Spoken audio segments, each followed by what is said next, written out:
لە هەرکوێکەن و بینەری زۆ من ئەم کاتان باش ئەمریکا دەستی کردووە بە چۆڵکردنی بەشێک لەو بنکە سەربازیانەی لە عێراق هێزەکانی ئەمریکا و هاوپەیمانی نێودوڵەتی تێیدا جێگیرن و چاوی سەرەکیش بە دڵنیاییەوە زیاتر لەسەر بنکەی سەربازی ئاین ئەسەد و بنکەکەی ئەمریکا لە فڕۆکخانەی نێودوڵەتی بەغداد بە دڵنیاییەوە ئەمانە دێن بەرەو هەرێمی کوردستان. ئەگەر بە ئاسایی سیرێکی ئەم کشانەوەیە بکەی پێدەچێ هیچی وانە بێت جگە لە جێبەجێکردنی و ڕێکەوتنەی ساڵی ڕابردوو مانگی نۆ لە نێوان عێراق و ئەمریکا واژۆ کرا و تایدا بە ڕوونی هاتووە هێزەکانی ئەمریکا لە عێراق هێزەکانی هاوپەیمانانیش بە دڵنیاییەوە لە عێراق دەکشێنەوە تا کۆتایی مانگی نۆی ئەم ساڵ 2025 دێن هەرێمی کوردستان یەک ساڵی دیکەش لە هەرێمی کوردستانە مێنەوە و دواتر بە تاواتی لە عێراق وەرێمی کوردستان ئەکشێنەوە بە گوێرەی ڕێکەوتنەکە بێت دەبێت تا مانگی نۆی ساڵی 2026 نە لە عێراقنا لە هەرێمی کوردستان لە چوارچێوەی ڕێکەوتنەکەی عێراق و ئەمریکا هیچ هێزێکی هاوپەیمانان بە ئەمریکایشەوە لە عێراق وەرەمی کوردستانە نەمابن. بەڵام بەڕاستی هەم لەگەڵ دەستپێکردنی ئەم جوڵە سەربازیانە و کشانەوەی هێزەکان لە بنکە سەربازیەکانی عێراقەوە بۆ هەرێمی کوردستان و هەم لە چوارچێوەی سیرکردنی هەر جوڵەیەکی سەربازی دیاریکراو لە ناوچەکە ئەمە وەکو جۆرێک لە مەترسی بەشێک لە لێکدانەوەکان وەکو جۆرێک لە مەترسیەی بینن و بەستنەوە بە ئەگەری شەڕێکی دیکەی نێوان ئیسرائیل ئێران یان ئەگەری گورسێکی دیاریکراوی ئەمریکا ئیسرائیل بۆ سەر گروپە چەکدارەکانی عێراقجا هەموو حەشدی شعبی بێ یان نەخێر ئەوانەی پێڵێن باڵێن فەسائیلی موسەلەحەیان گروپە چەکدارەکانی زیاتر لە ئێرانەوە نزیکن و جۆرێک لە پابندیان لەگەڵ حەشدی شعبی و بەدڵنیاییەوە فەرماندەی گشتی هێزە چەکدارەکانی عێراقیش نییە. بەڕاستی ئەگەر ڕێکەوتنێک لە ئارادایە بۆ ئەوی هێزەکانی ئەمریکا و پەیمانان لە عێراق بکشێنەوە بۆچی لە گەری جوڵەیەکی لەم شێوەیە یەکسەر خەیاڵەکە بەشێک لە تێگەیشتنەکان ئەچنەوە سەر ئەگەری هەر هەڵکشانێک هەر لێدانێکی لەم شێوەی ئیسرائیل و ئەمریکا بۆ گروپە چەکدارەکان اینکە بەڕاستی دەمێکە لەم بارەیەوە قسەی دیاریکراوەکرێ هەم لەبارەی ئەگەری لێدان لە حەشدی شعبی و بە تایبەت گروپە چەکدارەکانی نزیک لە ئێران هەم لەبارەی سزای دیاریکراوی ئەمریکیش بۆ سەر عێراق و کەسایەتی عێراقیەکان و ناوەندە دیاریکراوەکانی دارایی و نەوت و چی لە عێراق بەڵام هیچی وا هێشتا نەبینراوە. ئێستا کاتی ئەوەیە وردە ئەمە و سزایانیان ئەو هێرشانە ببینین یان نەخێر جوڵەیەکی ئاسایی دیاریکراوە لە چوارچەوەی ئەگەرەکانی با بڵێن ناوچەکەیە هیچی وا لە ئارادا نابێ. بە دڵنیاییەوە هەر پرسێکی لەو شێوەیە بۆ هەرێمی کوردستان گرنگە. یەک ساڵ هێزەکانی ئەمریکا لە عێراق نەمێنن هێزەکانی هاوپەیمانان لە عێراق نەمێنن لە هەرێمی کوردستان بمێننەوە بۆ هەر ئەگەرێکی دیاریکراو بۆ هەر هەڵکشانێک ئێمە چۆن لەمە بڕوانی ئەرێنی یان نەرێنی بەڕاستی قودرەتی پاراستنی هەرێمی کوردستانیان لە هەر ئەگەرێکی دیاریکراو ئەبێ یان نەخێر هۆکارن بۆ ئەگەری ئەوەی کە پریشکی هەر ئاگرێکی دیاریکراوی ناوچەکە هەر شەڕێکی دیاریکراوی ناوچەکە بەڕاستی بەهۆی بوونی زیاتری و هێزانە لە هەرێمی کوردستان پریشکەکەش بەر هەرێمی کوردستان بکەوێ. من هەمووەمانە لەگەڵ دوو میوانە گفتوگۆکەم دکتۆر غازی فەیسەڵ بەڕێوەبەری سەنتەری عێراقی بۆ لێکۆڵینەوەی استراتیژی بەڕێزیان لە ئەمانی پایتەختی ئوردن میوانە کاوە محەممەد پەرلەمانتاری پێشووی عێراق کاکاوەش لە ستۆدیۆکان لەگەڵما کاکاوە بەخێر بی وادارم زۆر باشبی. دکتۆر غازی فەیسەڵ ئێوەش زۆر بەخێر بێن پێم خۆشم گفتوگوێتان لەگەڵاکەم کاکاوە ئیزنم بەبا لەگەڵ دکتۆرا دەست پێ بکەم بە دڵنیاییەوە دێمە لای تۆ. دکتۆر غازی جوڵەیەکی ئاسایی جێبەجێکردنی ڕێکەوتنی ئەمنی نێوان عێراق و ئەمریکا بینین یان پێت وایە ئەمەی کە هەیە ئامادەکاریە بۆ شتێک هەڵکشانێک شەڕێکی دیاریکراو؟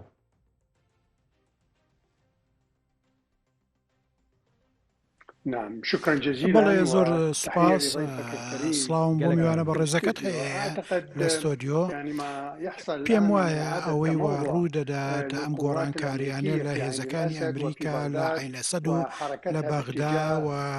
جوڵەی بەرە يعني و منطقة كردستان ناوچەی هەرێمی وقاعدة الحرير على کوردستان سبيل بنکەی حەریر. الافتراض هي جزء من ئەمە استراتيجية بەشێکن لە أمريكا استراتیژەتی مثل ما أشرت ئەمریکا التموضع وەکو وإعادة بۆ التموضع بما دووبارە يتناسب دابشکردنەوەی وطبيعة هێزەکانی التهديدات ئەمریکا بە العسكرية گوێرەی ئەو هەڕەشانەی کە لە والإقليمية ئێستادا واحتمالات ڕوبەڕووی دەبێتەوە لە العودة لنشوب نێودەوڵەتی حرب و ئەگەری واسعة ئەوە النطاق بين گەڕانەوە بۆ إسرائيل شەڕێکی وأمريكا في فراوان مواجهة لە نێوان إيران. ئەمریکا و لە نێوان ئیسرائیل و لكن في نفس ئێراندا. الوقت هەر لە يعني هەمان هذا الإعادة کاتیشدا للتموضع ئەم ينسجم مع الاتفاقات گۆڕانکاریە و السابقة التي دووبارە عقدت دابش قبل بوونەوەیە سنتين بين گونجاوە الحكومة لەگەڵ العراقية ڕێکەوتنەکانی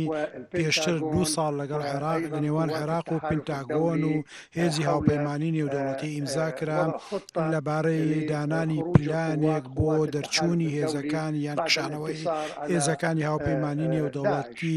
دوای الإرهابي. سەرکەوتن بەسەر طبعا داعشی كانت الخطة تیرۆریست. موجودة أنه ئەم في پلانە سبتمبر هذا بوونی القادم هەبوو بعد أسابيع بڕیار بوو لە دوای يتم چەند هەفتەیەک ئەم بڕیارە تموضع جێبەجێ أو بکرێت لە مانگی انتقال القوات ئەیلول. الأمريكية في عين هێزەکانی الأسد ئەمریکا لە عین وبغداد ئەسەد و وغيرها بەغداد و في ناوچەکانی دیکەوە 2026 دووبارە دابش يتم خروج ببنەوە القوات و لە الأمريكية ساڵی من إقليم 2026 كردستان. لكن لە هەرێمی هذا کوردستانیش پاشەکشێ بکەن و دەربچن. تم السكوت بەڵام عنها يعني ئەم هناك ڕێکەوتنە العديد من باس زيارات نەکرا بوو لە البنتاغون ماوەی التحالف ڕابردوودا الدولي چەندین العلاقات مع سەردانی الإدارة هاوپەیمانی الأمريكية نێودەوڵەتی خصوصا الجديدة پنتاگۆن لم يتم الحديث بە هیچ عن شێوەیەک تنفيذ باسییان وتطبيق باسی هذا الاتفاق. لكن جێبەجێکردنی ئەم أعتقد ڕێکەوتنیان اليوم نەکرد. الولايات المتحدة بەڵام من پێم وایە الأمريكية ئەمڕۆ بحكم طبيعة ئەمریکا الإصرار من القوى والأحزاب بەهۆی الشيعية سووربوونی هێزە المتحالفة شیعەکان مع کە إيران وولاية هاوپەیمانی ئێران الفقيه و والحرس الثوري هاوپەیمانی ولاتی الإيراني فەقیه و والتي تصر على پاسدارانن کە ئەوان تشريع قانون سوورن لەسەر الحشد الشعبي اللي پەسەندکردنی تعتبر یاسایەک بۆ الولايات هێزەکانی المتحدة حەشدی شعبی الأمريكية کە أو ئەمریکا تعتبر پێی هناك وایە العديد من التنظيمات والمنظمات کە زۆرێک لەو المسلحة هێزانە في الحشد چەکدارانای ناو حەشد كغطاء، لكن هي ئەوە تعتبر حەشت منظمات چوارچەوەیەکە بۆ إرهابية ئەوان بەڵام بحكم ئەوان علاقتها مع ڕێکخراوی الحرس الثوري تیرۆریستن اللي لەبەر ئەوەی يعتبر أيضا پەیوەندیان من هەیە وجهة لە نظر هێزی واشنطن پازداران منظمة إرهابية هەروەها كما تعتبر واشنطن ئەمریکا أن پازداران إيران بە الدولة الأولى هێزێکی الراعية تێرۆریست للإرهاب في العالم. بەناودەبات و إذن هەروەها قد پێی يكون وایە هناك ئێران احتمال پشتیوانی لمواجهة أو تێرۆریستەکە لە ضربة جیهاندا. لەبەر إسرائيلية ئەوە للعراق لا پێدەچێت سمح الله. ئەمە لكن في نفس لەوانەیە الوقت لا لێدانێک تستطيع بێت بۆ الآن عێراق گورزێکی واشنطن سەربازی لە ناو منع هذه ئیسرائیلە الضربة و بسبب ئەمریکا توانای ئەوەی العلاقات نییە ڕێگری بکات جمود لەو العلاقات هێرشە الدبلوماسية والأمنية بين بغداد وواشنطن. نعم. وەستان و یان ئەو بەستەڵەکەی هەیە لە پەیوەندی دیبلۆماسیەکانی نێوان باست عێراق و لە جۆرێک لە واشنطن. بێدەنگی کرد لەبارەی ڕێککەوتنەکەوە، بەڵام لە ماوەی ڕابردووە دووبارە باس کرایەوە. بێدەنگی مەبەستت لە عێراقەوە بوو وەکو دەوڵەت.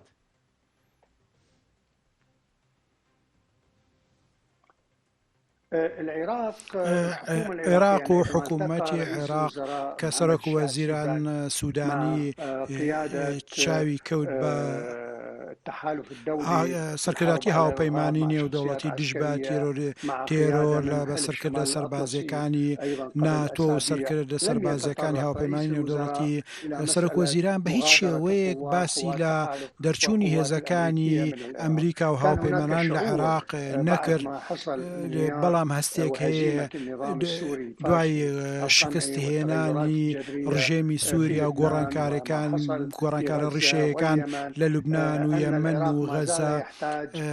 بڕوایەکی وا هەبوو کە ئەم عێراق هێشتا پێویستی بەمانەوەی ئەم هێزانە هەیە.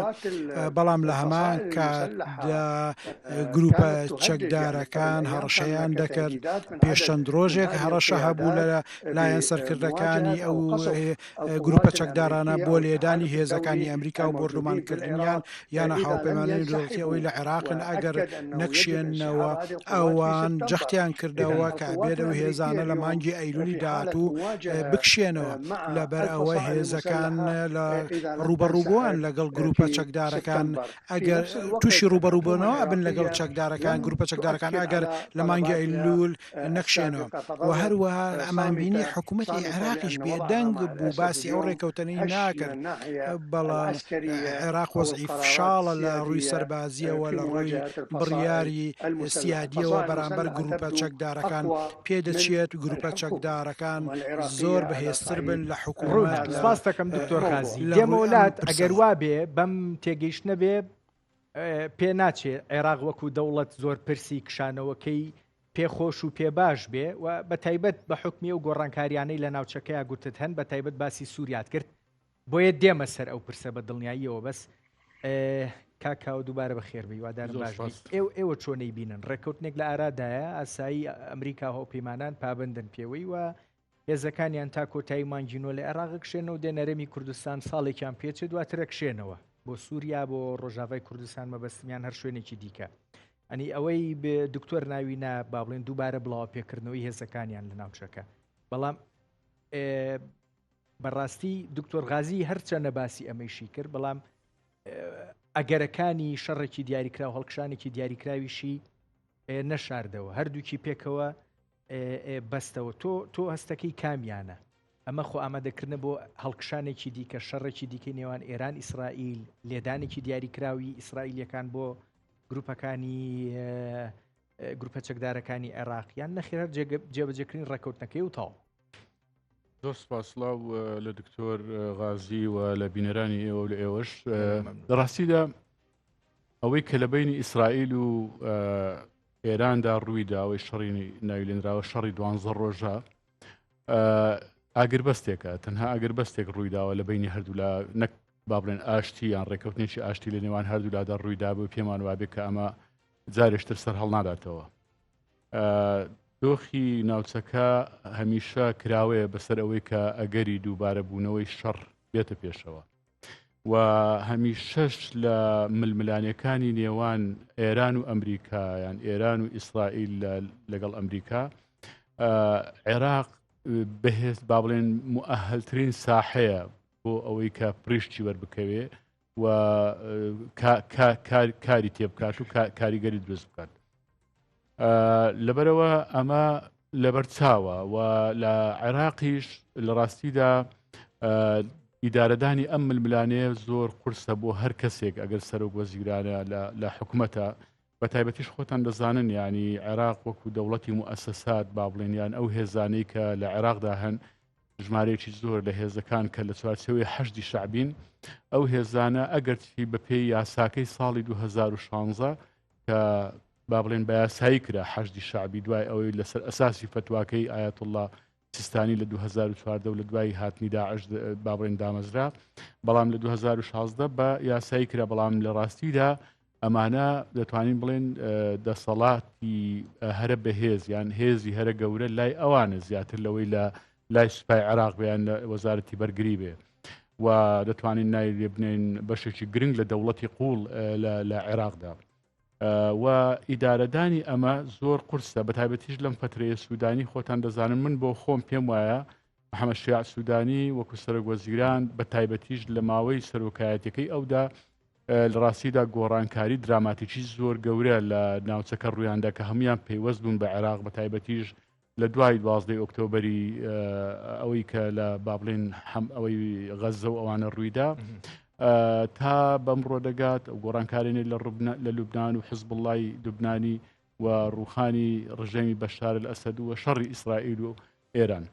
توانیوێتی بە باشی پێم وایە ئیداری دۆخەکە بدا و دووری خاتەوە عێراق دوور خاتەوە لەوەی کە ببێتە بەشێک یا ساحەیەک لە ساحەکانی جەنگەکە کە زۆر لە پێش بوو ئەگەرێکی بەهێز بوو کۆنتڕۆڵکردنی ئەم هێزە میلیشانەی کە با بڵێن وەلایەکانیان پێ دەڵێن کە سەر بە ئێرانن لە چوارچێوەی حەشتی شعبین و لەلایەن با بڵێن ئەمریکاوە سزایان لەسەر لەلایەن وەزارەتی خەزانەی ئەمریکاوە هەم وەکو هەندێک لە شخصیاتەکان هەم وەکو هێزەکان ئەمە زۆر قورس بوو توانرا تا حدێکی باش کۆنتترۆل بکرێت تا ئەو ئاستەی یعنی ناڵم بە تەواوەتی کۆنتترۆلکرا بەڵام تا ئەو ئاستەی کە نەبێتە هۆی ئەوەی کە ئیسرائیل یان ئەمریکا گورزێک لە عێراق بۆشێنن ئێستا ئێمە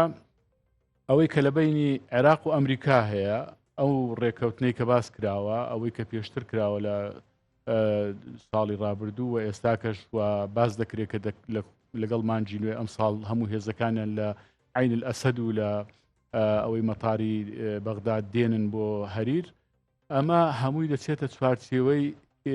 ئیتفاقیەی ئیتاری استراتیژی لە بینی عێراق و ئەمریکا و ئەمە بە حساب 2500 تقریبا 2500 سەربازیان هەیە ئەمریکا لە ئێستا لە عێراقدا ئەوەی کە دەمێنێتەوە با بڵێن هەم شوێنەکانیان دەگۆڕێ با بڵێن دووبارە بڵاوە پێکردنەوەیان کە دێن بۆ هەریر بۆ ماوەی ساڵێکتر دەمێننەوە ئەوانی تر تەنها وەکو ڕاوێژکار بۆ سوپای عێراق دەمێننەوە بەڵام لە ڕاستیدا پێمان وابێ کشانەوەی هێزەکانی ئەمریکا دەستی ئەمریکا کورد دەکاتەوە من بۆ خۆمەوە خوێندنەوەی خۆمە لە ڕاستیدا ئەمریکا بۆ ئەوەی کە ڕۆڵ و پێگەیەکی هەبێ و کە دەستبەرداری عێراق نابێ بە تایبەتیش لە دوای ڕوخانی بەشار ئەسەد و نینۆکردنی ئێران لە ناوچەکە هەموو ئەو هێزانەی کە با بڵێن لە چوارچێوە و فەلەکی ئێران دەدەسوڕانەوە من پێم وایە ئەمریکا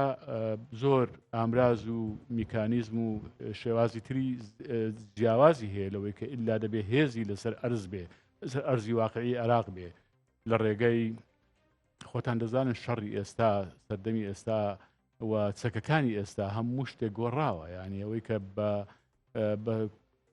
ڕۆکێت و بە موشک و بە فڕۆکە و بە درۆن و بە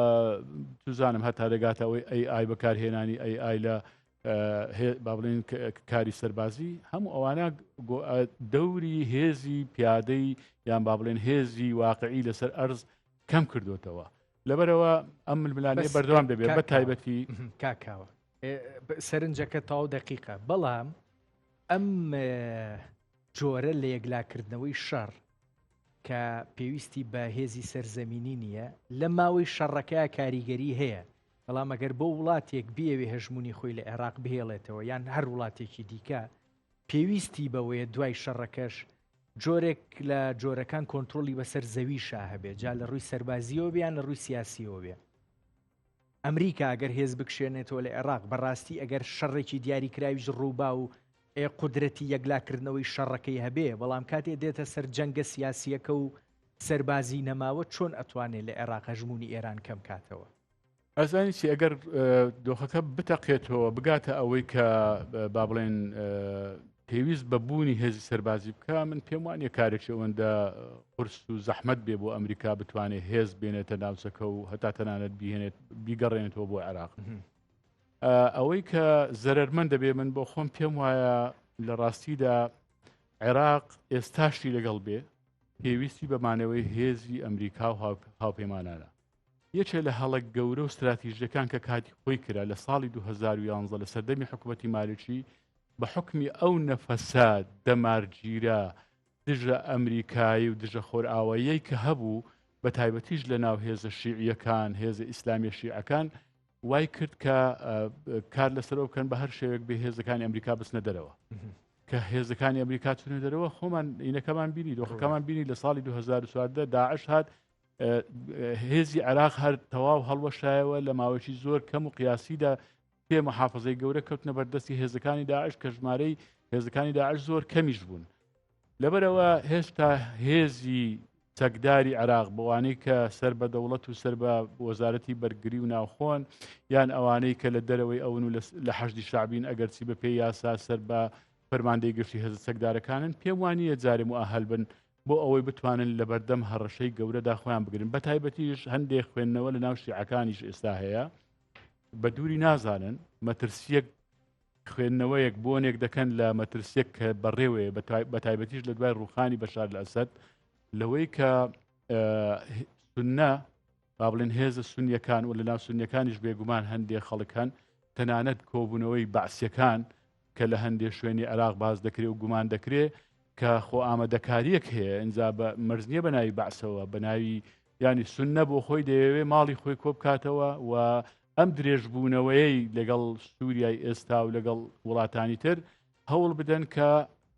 ئەم دەسەڵاتی کە لە عێراقدا هەیە با بڵێن ببن بە هەڕەشە بۆ ئەم دەسەڵاتە لەبەرەوە شیعەکان ئەم مەترسیەشیان ئێستاکە لە ناو خۆیاندا باز دەکەن پێیان وایە ئەمەش یەکێکە لە هەڕەشەکان بۆ سەر دەسەڵاتی شیعە دێمە سەری دواتر بە دڵنیاییەوە دکتۆر غازی فەیسەڵ بەڕاستی باسی پرسی ناڕازیبوون یان بێدەنگبوونی عێراقت کرد لەسەر نەکشانەوەی یان جێبەجێ نەکردنی ڕێکەوتنەکە لەگەڵ ئەمریکا و نەکشانەوەی هێزەکانیان بەڵام چۆنە عێراق نەیتوانی وا لە ئەمریکا و هاوپەیمانان بکە بەڕاستی نەکشێنەوە وەکو خۆت گوتت قسەیان لەبارەوە نەئەکرد و لە ماوەی ڕابردووە زیاد لە جارێکیش سوودانی و توێتی پێویستەکە هێزەکانی هاوپەیمانان بمێننەوە چونکە دۆخەکە بەو شێوەیە کە خۆمانەی بینین لە ڕۆژهڵاتی ناوەڕاست و بە دیاریکراویش دوای گۆڕانکاریەکانی سووریا.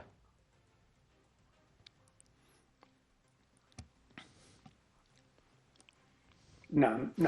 أعتقد أن القرار أو السيد السوداني السوداني وأودوخي هيتي أو جزء من الإطار التنسيقي والإطار التنسيقي وهمهنجي أغلب وزۆربەی سەرکردەکانی ئەو چوارچێوەیە هاوپەیمانی ئێران و وڵایەتی فەقیه و ئیمام خامنەئین لە ڕووی مەزهەبی و ئاینی و هاوپەیمانی استراتیجیان هەیە لەگەڵ ئێراندا بینیمان ئەم هێزانە و ئەم سەرکردانە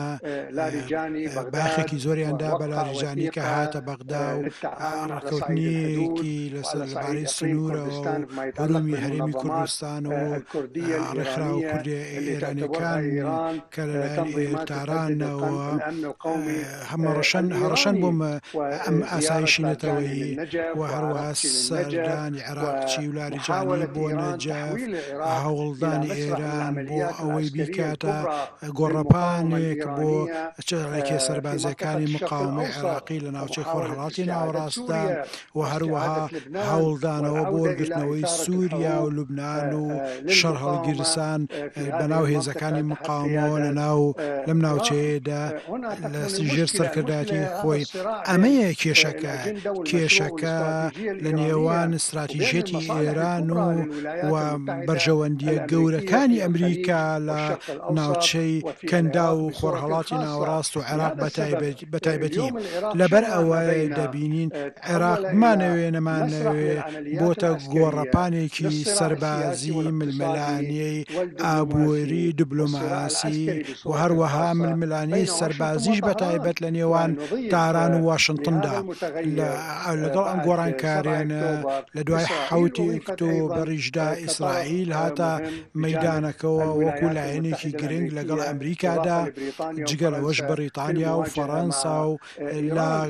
ململانەی لەگەڵ ئێراندا و ڕوبەڕووبوونەوەدا لەبەر ئەوە ناوچەکە بە ساتێکی مەترسیداردا تێپەڕ دەبێت. سەرۆک وەزیران توانای ئەوەی نییە ڕێگری بکات لەوەی گروپە چەکدارەکان بردومانی هێزەکانی ئەمریکا بکەن وەکو ئەوەی هەڕەشەیان کردوتیان ئەگەر هێزەکانی ئەمریکا پاشەکشە نەکا ئێمە دەستەکەینەوە بە بردومانکردنی ئەمریکا و هێزەکانی ئەمریکا. ئەو پرسیارە دروستە بێ بەڕاستی بۆچی ناتوانێت ڕێگری لە گروپە چەکدارەکان بکە لە بامانجگرتنی هێزەکانی ئەمریکا لە کاتێکا لە شەڕی 12 ڕۆژەیە قودرەتیەوەی هەبوو کۆنتترۆلی هێزە چەکدارەکان بکە یان مەسەلەکە ئەوەیە ئەو نەبوو کە قودرەتی کۆنتترۆلکردنی هەبوو ئەوە گروپە چەکدارەکان بوون هەندێک بە پراگماتیکی مامەڵەیان کردبووی خۆیان دوور بخەنەوە لە هێرش.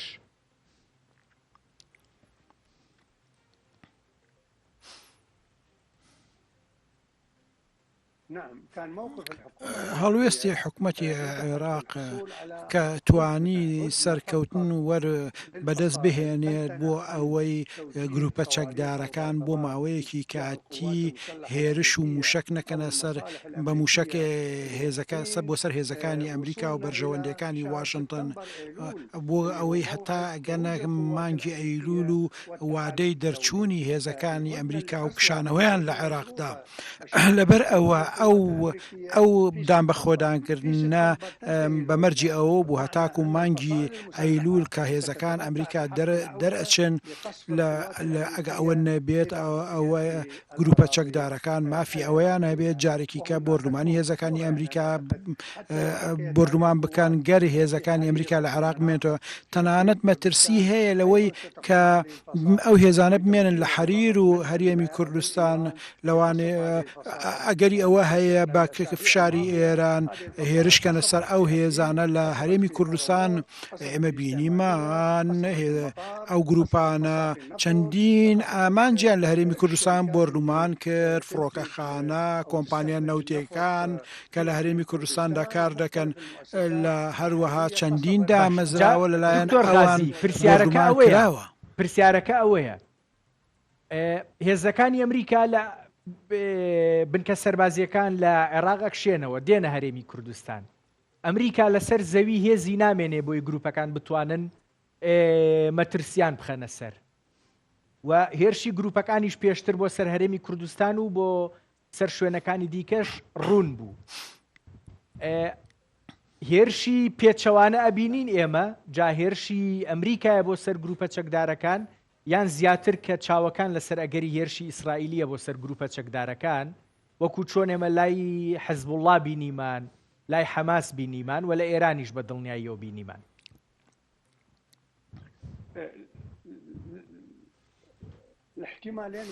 ئەگە هەردوو ئەگەرەکە لە ئارادایە ئیسرائیل ئەم گروپە چەکدارانە بردومان بکات لەبەر ئەوەی پێشتر ئەوان گروپە چەکدارانە لە جۆلان و لە سووریا و لە باشووری لوبناان و ئیسرائیلیان بردومان کردووە چەندین بنکە و سەربازی و ئابووری ئیسرائیلیان بردومان کردووە لەبەر ئەوە جەنگ ڕاگەیەندراوە لە ڕێگەیان لە نێوان ئەم گروپانەی کە پشتیوانی لە ئێران دەکەن و لەگە بۆ ڕوبەڕووبوونەوەی ئیسرائیل ئیسرائیل لەو کاتەدا وەڵام و بردومانیانی نەکرد لەسەر بەهۆی فشارەکانی ئەمریکا بەڵام ئەمڕۆ لە دەرچوونی لەگەڵ دەرچوونی هێزەکانی ئەمریکا لە عێراق و پەیوەندیەکانی ئەمریکا عێراق بوون جۆرێک لە وەستان و هەڵپێسەردراوی پێوە دیارە هەروەها بەستەڵەکێک هەیە لە پەیوەندیە دیبلۆماسیەکان لەبەر ئەوە پێناچێت ئەمریکا ئەم جارە ڕێگری بکات لە ئیسرائیل بۆ هێرشکردنە سەر بەرژەوەندەکانی ئێران و ئەو گروپانە. خاڵی دێکی دیکەش ئەوەیە کە ئەمریکا زیاد پشت نابەستێ بە بنکەکانی لە ناو عێراقدا بۆ ڕوبەڕووبوونەوەی گروپە چەکدارەکان. بیرم دێت کە وەختی خۆی 3 سەربازی ئەمریکیان کوشت لە سنووری ئوردون لە فڕۆکەکانی بیتو لە تەکساسەوە هاتن ڕاستەوخۆ بۆ عێراق و هەندێک ناوەندی گرنگی گروپە چەکدارەکانی بردومان کرد و گەڕایەوە بۆ دورگەی دیگۆ گارسیا. ئەمریکا 45 بنکەی سەربازی هەیە لە خۆرهەڵات و ناوەڕاست و کەندا و 50,000 سەربازی هەیە لەبەرەوە ئەمریکا پێویستی بەم هێزانە نییە کە لە عین ئەسەد و حەریر یان ڤیکتۆریا بۆ هێرشکردنە سەر ئەگەر هێرشی ئیسرائیلی ببینین هێرشی ورد ئەبینین مەسەلەن پێگە دیاریکراوەکانی گروپە چەکدارەکان سەرکردەکانیان یان بەڕاستی پێناچێت لە عێراق هێشتان توانی بێتیان بەو وردیە ئامانجەکان دیاری بکەن بۆی بتوانن پێکن بۆیە پێدەچێ هەندێک عەشوایی تر بێ لێدانەکان. نەخێر بەڵێ هێرشەکە وەکو ئیدارەی ئەمریکا پێش چەند هەفتەیە کە هەڕەشەی کرد لە سەرۆکوەزیران بۆ تایبەت بە گروپە چەکدارەکان کەویتی ڕێگریان لێ بکەن ئەو جەختی کردەوە لەسەر ئەوەی کە 6 بنکەی سەربازی گروپە چەکدارەکان لە عێراقدا لە ناوچەکاندا لە ناوچە جیاوازەکان بردومان دەکا. یەکێ لەوانەش بنکەی جرف سەخرە کە موشەکی لێیە کارگەی موشەکی لێ فڕۆکەی بێفڕۆکەوانی لێ حوسی لێ زەینەبوونی لێ هەروە ئێرانی لێە و مەشقی تیا دەکەن لەو شوێنەدا لەوێوە لەبەر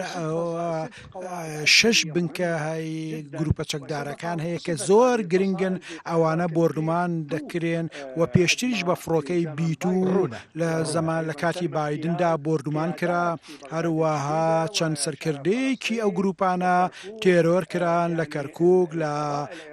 بەغدا لەبەرەوە ئاسمانی عێراق کراوەیە هێزەکانی ئیسرائیل و ئەمریکاش دەتوانن گورزی کاریگەر و قورس لەو گروپانە بدەن. دێمەوە دکتۆر غازی بە دڵنیاییەوە کاکاوە باسمان لەوە کرد کە عێراق شیعە ئێساس بە مەترسیەکە و ئەزانێ ئەوەی کە لە ناوچەکە گوزەرەیە و بە دیاریکراویش سووریا و عمقە با بڵێن استراتیژیەی کە بۆ سونەی عێراقیش لە سووریا دروست بووە ئەمانەمووی جێی مەترسین بەڵام چی واکە سەرباری ئەوەی لە شەڕی 12 ڕۆژەیە دەوڵەتی عێراق توانی بە شێوێک لە شێوەکان گروپە چەکدارەکان خۆی لە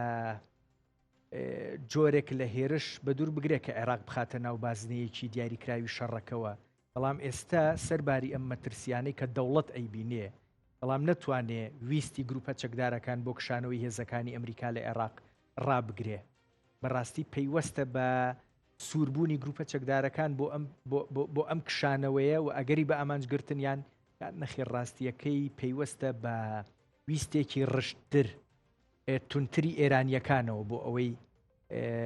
ئەمریکیەکان لە عێراق بکشێنەوە. لە ڕاستیدا ئەوەی وای کرد لە سەردەمی زەنجی 12 ڕۆژەدا کە ئەم هێز و گروپانە کە پەلاماری بەرژەوەندەکانی ئیسرائیل و ئەمریکانەدەن سێ هۆکار یان باڵێن سێ سەرچاوە بوون. یەکیان ئێران خۆی بوو لە ڕاستیدا نەیدەویست جەنگەکە بە بەرفراوانتر بێ ینی لەوەی کە لە بینی ئێران و ئیسرائیل هەیە خۆشتان دەزانن بە بەشێکی تر لە هێزەکانی تریش هەتا حزبوڵای لوبنان سرەڕای ئەوەی دەزانین کە لە دوای لێدانیان کە چەند لاواز بوون و هێزیان کەم بۆتەوە ئەوان هیچ ڕەتفعلێکیان نەبوو و کاردانەوەیان نەبوو بەرامبەر بە ئەو شەڕی کە دژی ئێران کرا. ئەوە بەشێکیان پەیوەندی بە ئێران خۆیەوە بوو کە بەم شێوەیە مامەڵەی کرد. یەکێکیان پەیوەندی بە خودی هێز ویلایەنە سیاسی با بڵێن فەسائیلەکانەوە هەبوو. خۆیانیان بینی یعنی ئەوان ناتوانن بەرەنگاری ئەو هێزە زەبەلاحە پڕ لە تەکنۆلۆژیا و پێشکەوتووی ئیسرائیل و ئەمریکا ببنەوە بە تایبەتی خۆتان بینیتان هەر لە یەکەم ڕۆژی جەنگەکە چەندین فەرماندەی سەربازی ئێران چەند لەحزەیەک با بڵێن بە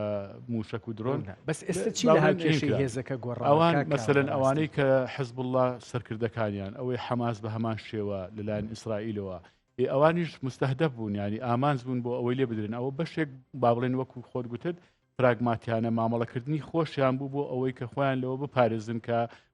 بە دەردی حەماس و حزبوڵڵا بچن. ئێستا هاوکێشەکەمان هاوکێشەیە لە ڕووی سەربازیەوە چی واکە گروپە چەکدارەکانی عێراق پراگماتی بیر نەکەنەوە و سوور بنە سەرەوەی ئەمریکا لە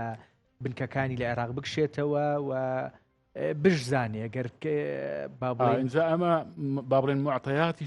دوای شەڕە ئەوە دوای کۆتایی هاتنی شەڕ وەکو گوتم لەبەرەوەی ئاگربەست هەیە ئیتفاقی ئاشتی لە بینی ئیسرائیل و ئێران نییە کە بڵێن هەردوو لا دڵنیابن لەوەی جارێشتە شەڕ و ناداتەوە چکە هۆکارەکانی دەستپێکردنەوەی شەڕ هێشتا ماون. ئەمەی کە هەیە ئاگربەستە لەبەرەوە ئەوەی کە وا دەکات ئەمانە ئێستا کە سوور بن لە ڕاستیدا بەشێکی گرنگی بۆ سیاسەتی ئێران دەگەڕێتەوە. ئێران پێی وایە کە بوونی هێزەکانی ئەمریکا لە عێراق و بێگومان کە تەحول دەکەنیان دێنە هەریریش لە هەرێمی کوردستان ئەو بۆە لێچ دەداتەوە کە پێگەیەکی ئەمریکیان ئیسرائیلی زۆر نزیک لەسەر سنوورەکانی خۆی هەیە نزیک لە سنوورەکانی خۆی هەیە لەبەرەوە ئەمە هەمیشە بە هەڕەشە دەزانێت. ئێستا ئێران با بڵێن لە ڕێگەی ئەم هێز و فەسائیلانەی سربەخۆین لە عێراق دەیەوێت پێداگری لەسەرەوە دەکە کە دەبێت ئەو هێزانە بستنە دەرەوە. سوودانیش خۆی بەشێکە لە ئیتاری تەنسیقی جگەلەوە ململانەی توندی هەیە لەگەڵ بەشێک لەلایەنەکانی ئیتاری تەنسیقی وەکو دەوڵەتی قانون و مالکی و ئەوانەی زۆر نزیکن لە ئێرانیان با بڵێن پابندبوونیان بە سیاسەتەکانی ئێران و ویلایەتی فەقیه زۆر بەقوەتە. سوودانی لە هەمان کاتدا دەیەوێت خۆی ببێتەوە بە سەرۆک وەزیران و ڕای گەیاندووە کە با بڵێن لیستی دروست کردووە دەیەوێت ئیتر لە ململانەکەی لەگەڵ ئەو لایەنانە بیباتەوە شارعی شیعی هەست و سۆزی با بڵێن شەقامی شیعی بۆ خۆی ڕابکێشێ. ئەمە بۆتە بەشێک لە مزایدەی ئینتیخابیش لە بینی سوودانی و لایەنەکانی تری سەر بە ئێران کە دەڵێن ئەمە با بڵێن نەرمە لەگەڵ ئەمریکا و دێ ئەمریکا بمێنێتەوە لە کاتێکدا من بۆ خۆم وەکو شخص کە سوودانیم پێشتر ناسیوە و لەگەڵی پەرلەمانتار بووم 8 ساڵ من دەزانم سوودانی لە ناخی خۆی لە قەرارەتی نەفسی خۆی لەگەڵەوە نییە بەو شێوەیە مامەڵە لەگەڵ هێزەکانی ئەمریکا و با بڵێن هێزەکانی هاوپەیمانان بکرێ بەڵام لەبەرەوەی دۆخەکە خۆی بەپێی ئەو پێگەی کە هەیەی وا دەخوازێ کە با بڵێن لە منتقەیەکی ڕەمادی بمێنێتەوە ئێستا لە منتقەیەکی با بڵێن خۆڵەمێشی ماوەتەوە نە لای ئەوەی گرتووە کە دژی با بڵێن بوونی هێزەکانی ئەمریکا بێ و وەکو هێزەکانی تری سەر بە ئێران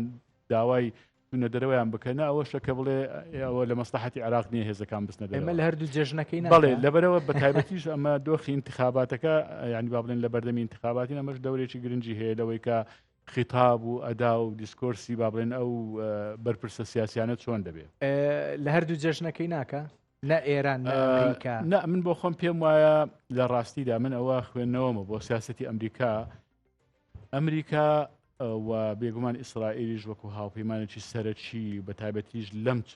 لە چوارچەوەی ئەم پرسە ئەمریکا دەیەوێت تا ئەو پەڕی سیاسەتەکانی خۆی تون بکە بەڵام هەنگاو بە هەنگاو مەرحەلە بە مەرحەلە بۆ ئەوەی کە حەشدی شعبی ناڵێم ینی بە تەواوی بتوێتەوە بەڵام بە تەواوی ئەو هێزانەی کە کۆنتترۆل نەکراون و ئەوانەی تەواو سەر بە ئێرانن بە تایبەتیش کەتایبی حزب الله نوجەبا عەسایبی ئەهلی حەق کە ئەوانە لە هەرە توندەکانن بەرامبەر بە ئەمریکا و ئیسرائیل وای لێ بکە کە ئەوانە بەڕاستی هەڵوەشێنێتەوە و هەوڵ بدا کە دوکە لە ڕاستیدا حەشدی شعبی پێتان بڵێم ینی هەتا هەندێک لە هێزە عێراقیەکانیش لە ناو شیعەکانیش لە پێش هەموو شتیانەوە سەدر مقتەدا سەدر خۆی ئیعلانی کردووە و ڕایگەیاندووە یعنی حەشدی شعبی بۆ کاتێکی دیاریکرا بۆ مەسەلەیەکی دیاریکراو کە لەسەر ئەساسی فتواکەی سیستانی دروستکرا بەڵام بوو بە بارگرانێکی گەورە لەسەر حکوومەتی عێراق بۆ لە ڕووی سیاسی لە ڕووی ئابووری لە ڕووی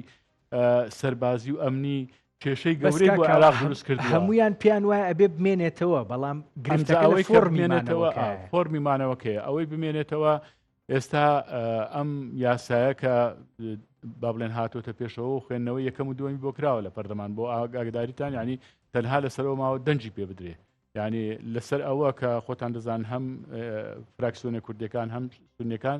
لەگەڵی نینەوە بەشێک لە شیعەکانیش بێگومان ئەگەر بە شێوێک لە پێتویان خولە تێپەڕێنرێیان نا بە کورد من بۆ خۆم پێم وایە لەم خولە تێناپەڕێنرێ و زۆر قورسە تێپەڕێنرێ و بەڵام ئەم یاسایە وای لێ دەکە کە بۆ نمونە ئەکادیمیای تایبەتی سەربازی بە حەشدی شعبی دروست ببێ فالح فەیاض ببێتە ئەندامی ئەنجومەنی وزاری ئەمنی لە عێراق کورتی و بە کوردی دەوڵەتی ناو دەوڵەت دەبێەوە دەبێتە مۆدێلەکەی ئەو مۆدلەی کە لە ئێران هەیە و پاسداران لە تەنیشت هێزی موازی با بڵێن لە تەنیشت هێزی سەربازی دەوڵەتی ئەمە بەقوەتریش دەبێت لەبەرەوە ئەمە هەڕەشەیە هەمیشە هەڕەشەیەک دەبێنێتەوە بۆ ئەمنیەتی عێراق دێمە وڵات کاکاوە دکتۆر غازی فەیسەڵ بەڕاستی ئەگەر بەشێک لە قسەکانمان بەرەوە بوو کە شەڕ ڕوو دەداتەوە جا لێدانی ئیسرائیلە بۆ گروپە چەکدارەکانی عێراق یا ئەگەری شەڕی ئێران ئیسرائیل شەڕ ڕوو بداتەوە گروپە چەکدارەکانی عێراق ئەم جارە بێلایەنە بن یان نەخێر بەشێکە بن لە شەڕەکە چونکە بەڕاستی ئاماژە و پاڵانەکانی ئێران هەم بۆ عێراق هەم بۆ لوبنان پێدەچێ بەو ئاراستەیە بێ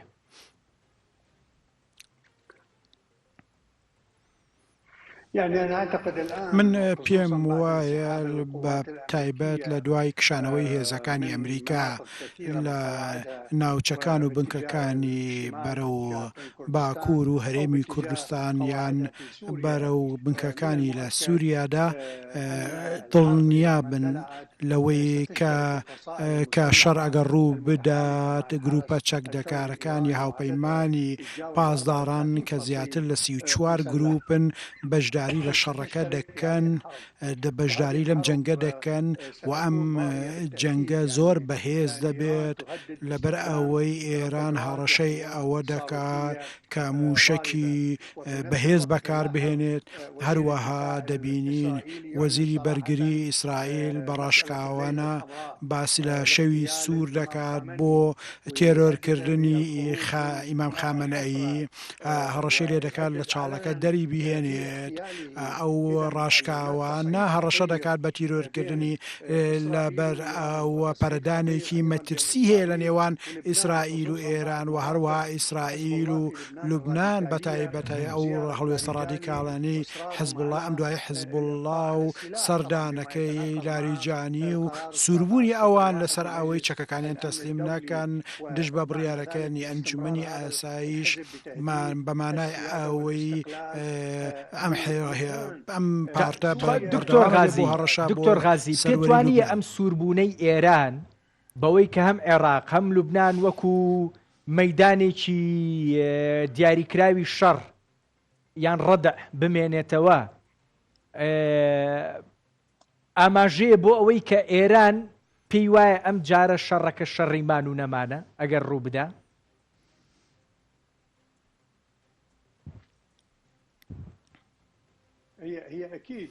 بەڵێ بێگومان شەڕێکی وێرانکەر ئەبێ تایبەت بە ئێران، بەڵام ئێران بۆ چوونی وایە کە ئەمە شەڕیمانەوە دەبێت و جارێکی کە تواناکانی بەدەست بێنێتەوە و هەژمونی خۆی لە سووریا و عێراق و غەزە و حوسی و کەندا و بۆ بگەڕێتەوە. هەروەها جوولەی هەیە بەرەو بەحرێن و مەشق پێکردنی هێزی ئۆپۆزیسیۆنی بەحرێن، پشتیوانیکردنی لە حوسیەکان بە موشک و بە پارە.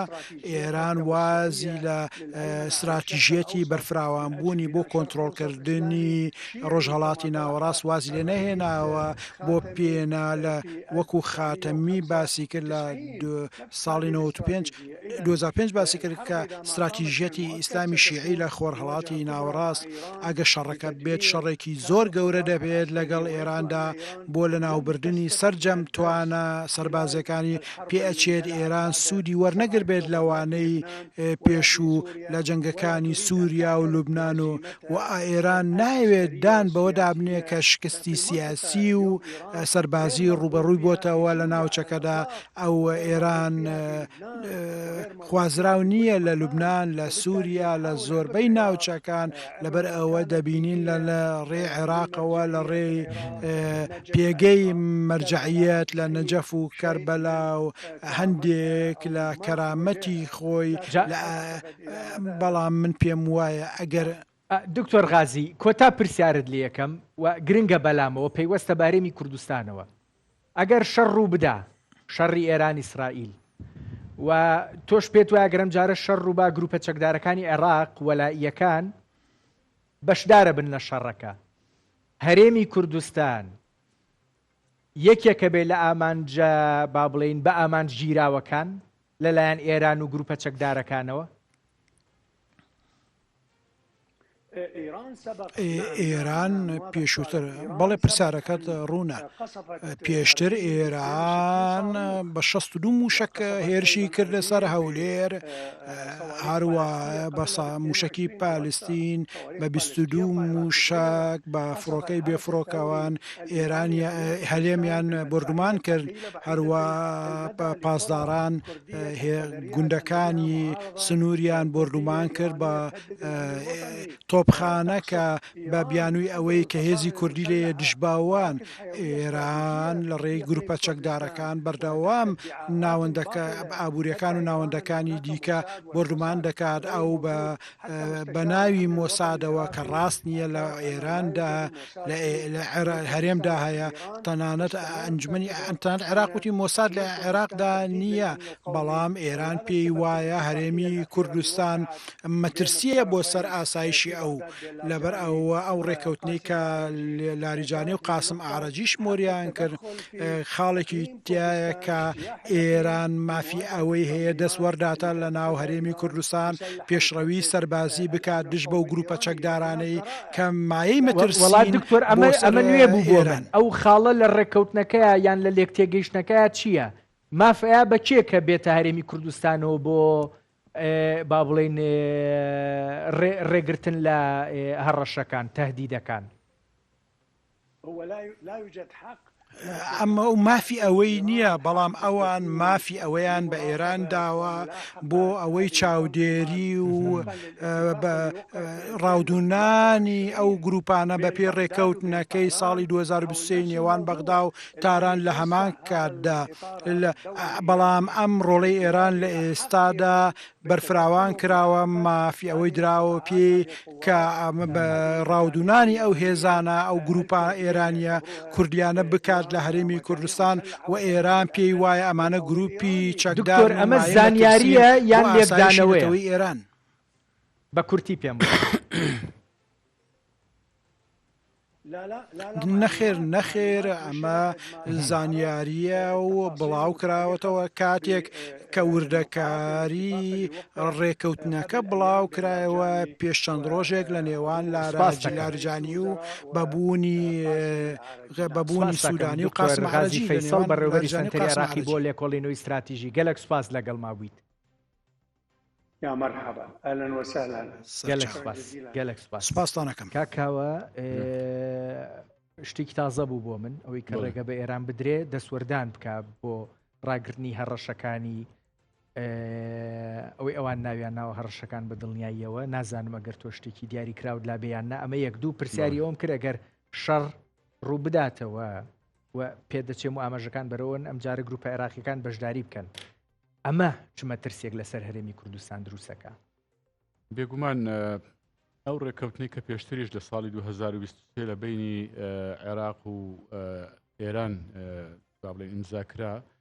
و هەرێمی کوردستان لایەنێکی پەیوەندداری ئەساسی بووە لە پرسەکە کە پەیوەندی بە هێز و لایەنە هێزە سیاسەکانی کوردستانی بابلن ڕۆژهەڵاتی کوردستانەوە هەبوو. خۆتان دەزانن دەستیان بە جێبەجێکردنی کرد بۆ ئەوەی بیان گوازنەوە بۆ کامپەکان و وەزیری ناوخۆی هەرێمی کوردستانیش حکوومەتی هەرێمی کوردستانیش هاتە ناو با بڵێن گفتوگۆکان و ڕێکەوتنەکە.